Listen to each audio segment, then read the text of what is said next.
you ever live in the Rectory? Yes. Yeah. You want to talk about that? I mean, what, That was an experience. When we moved here, the Rectory was not what it is now, and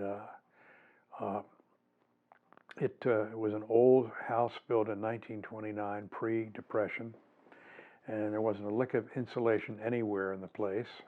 And I guess the first winter we were here, we thought we were going to freeze to death in there.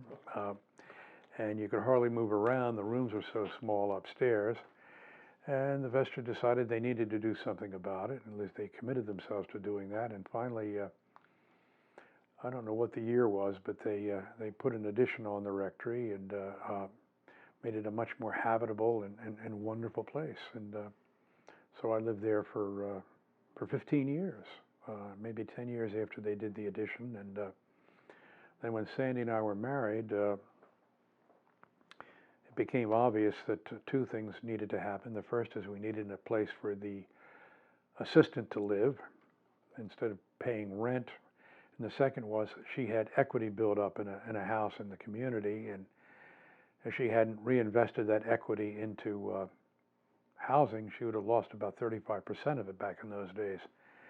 And so the vestry made it possible for us to purchase the house up on Fairway Drive, so we wouldn't, she wouldn't lose probably close to $35,000. And they made that all happen. So,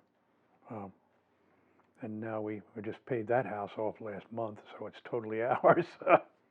But the Rectory was, Father Musson and Mrs. Musson lived there, and it was perfect, I think, for two people. But you get a family in there, and it was just not the best back in those days. But once the addition was put on, it was much better. The downside, of course, is you're living right next to the office, and you really can't escape, even if you want to.